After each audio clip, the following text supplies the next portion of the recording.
Muito bem, e como eu dizia, ainda sobre Fernando Haddad, a gente sempre registra aqui a participação dos candidatos nas bancadas dos telejornais da Globo, Jornal Nacional e Jornal da Globo. Ontem o Haddad foi entrevistado pelo Jornal da Globo.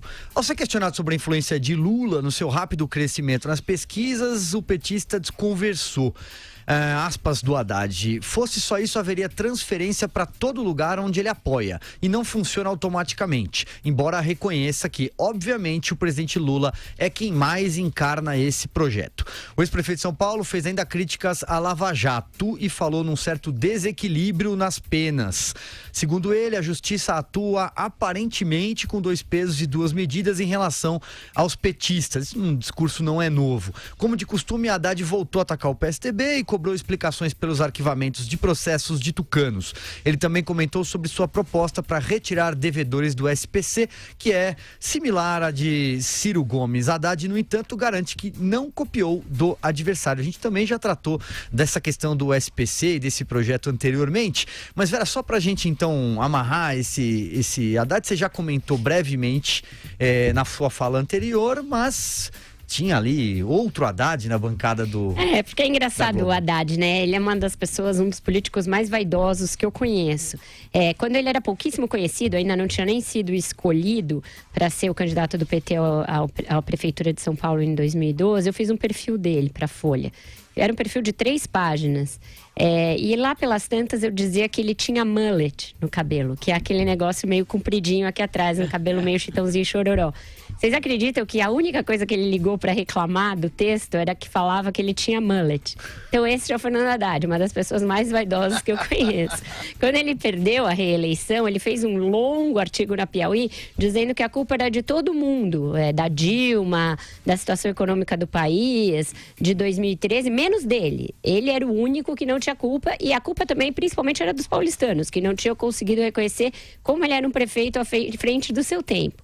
Agora, apesar de todas as evidências de que ele nada mais é, nesta eleição, do que o substituto do Lula, aquele que tem a procuração do Lula para depois se atribuir de alguma maneira, ele não, o Lula não é tão importante assim, é comigo o negócio, porque senão os outros cresceriam também. Ele fala, tive o maior crescimento da história do Ibope, nunca se viu um crescimento em uma semana, ele falou isso no Caminhão de Som, é o maior crescimento da história do Ibope.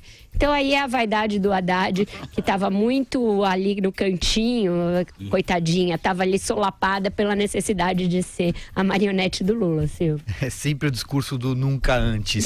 Sigo com você, Marcelo Madureira. Pois é, o Haddad, né, agora será que ele vai botar as manguinhas de fora, né? Eu lembro do caso que se fala, não se tem ainda isso provado ainda, mas que a combinação, por exemplo, era que a Dilma só teria um mandato, né? O candidato pós o primeiro mandato da Dilma seria o Lula, mas seduzida, né? Pelo cargo, seduzida pelo poder, a Dilma deu uma espécie de pernada no Lula, né? Deixou ele bastante aborrecido e se reelegeu. Bom, isso deu no que deu, o resto é história. Eu acho que, apesar de que o Haddad me parece uma pessoa apesar de mais preparado, uma pessoa assim de consistência, força de caráter, mais ou menos do mesmo jeito da Dilma, e o Lula é um sujeito maquiavélico, né? Ele é maquiavélico.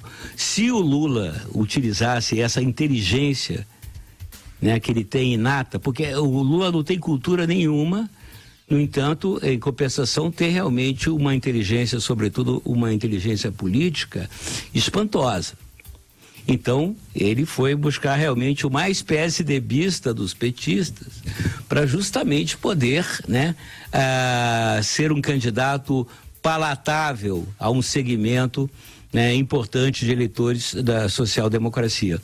Agora, talvez mesmo antes de ser eleito, mesmo antes de se apurarem os votos, né, a vaidade do Fernando Haddad, né, o poder, né, os áulicos essa coisarada toda já não teria eles seduzido, ainda mais com a facilidade do Lula preso, né? E ele já começa também a botar as suas manguinhas de fora, né? E sentir gosto pelo poder. É uma hipótese também, assim como eu falei.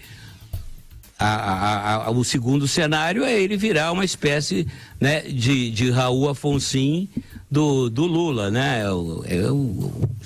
O Fernando Haddad no governo, o Lula no poder.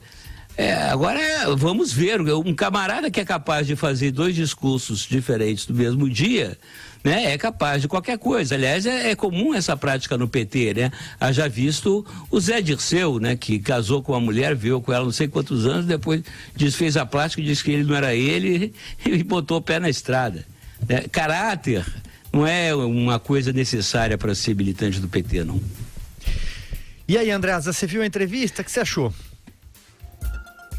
Eu vi, Silvio, tá muito bem coberto. Eu concordo com a Vera que talvez um traço fundamental um traço característico fundamental do Fernando Haddad seja a sua incapacidade de assumir responsabilidades, né? De comprar a responsabilidade por aquilo a que se associa. Veja o caso ontem dessa entrevista. Falando sobre a crise na Venezuela, a responsabilidade, segundo ele, não é do Maduro nem da sua ditadura, mas da oposição. É a mesma coisa que ele faz, usando, evidentemente, o gancho daquele presente, daquela entrevista que o Tasso Gereissati deu para ele, diante da crise brasileira, confrontado com a crise brasileira, o Haddad faz a mesma coisa. Tem a pachorra de dizer que a responsabilidade não é do Lula, da Dilma e do PT, mas da oposição que teria boicotado a agenda petista no Congresso. Esse me parece ser, na campanha até agora, o principal traço característico do Fernando Haddad. Incapacidade de assumir responsabilidades, atribuição fraudada, naturalmente, na condição de cavalo do Lula, fraudada aos outros. É feio